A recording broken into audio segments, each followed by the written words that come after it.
Hi, this is Akshat and I work as a developer at Maxim. In this video, I'll be showing you how you can observe your LLM calls made to Groq. So Groq provides the infra for inference. So we'll be using Groq for making the LLM calls, and then we are going to use Maxim for observability. So let's go to my Google Colab notebook where I've already kept the code ready so that we can save your time.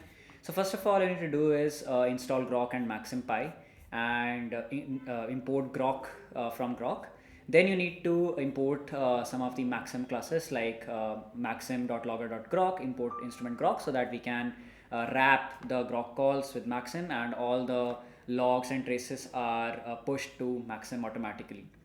Then we import config and Maxim from Maxim and import the logger and then the logger configuration. Now let's set all the keys. So you need Maxim API key, which you can go in Maxim, go to settings, get your API key, and you get your Maxim repo ID. So go to logs on Maxim, create a new repository, and as soon as you create a new repository, you'll get your Maxim repo ID or Maxim log repo ID. Great. Then we need the Groq API key. So you can get the API key from Groq, right? As soon as you have set your API keys, we create the logger, which has the Maxim log repo ID in the configuration, and then you say instrument Groq logger. Now Maxim logger is initialized for Groq, and all the logs and traces will be pushed to Maxim automatically. Great. Now let's just create a client, a Groq client, using which we can make the LLM calls. And first of all, let's create a simple chat completion request.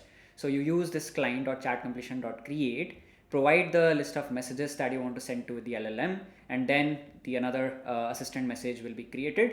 Let's see what we get over here. So first of all, I've given the role assistant, you are a helpful assistant. Then the user message which says explain the importance of fast language models, and this is the response that we have got as the inference from the model. And if you'll see Maxim, which we'll see in a bit, you will see the prompt tokens, completion tokens, the cost that was consumed for this inference, and the model that was used, and finally the inference that we have got. Great. So let's just run till here and see if we are getting it on Maxim. So over here on Maxim, I can see that a trace is here, and for this trace, the total cost is $0.00042.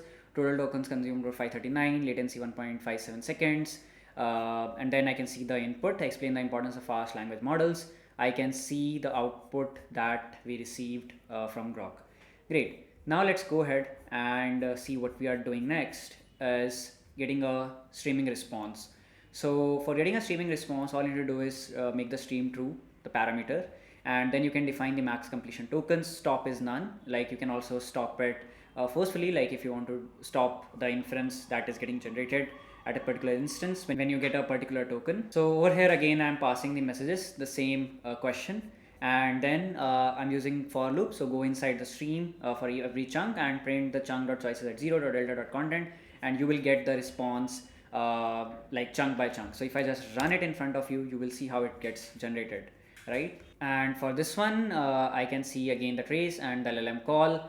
This is the model that we use, top P, max completion tokens, all the values are being logged on Max. Next thing is async chat completion. So you can import async IO package and use async Groq class from Groq, and rest everything remains the same. You create a new client and just put everything inside the async def function, which we are going to call, and then you can just have the same parameters and rest everything remains the same. So this one is without streaming, and similarly we can also do async completion with streaming. So just make the stream parameter as true. So I hope you enjoyed this video. Till the next video, all the best for your AI journey.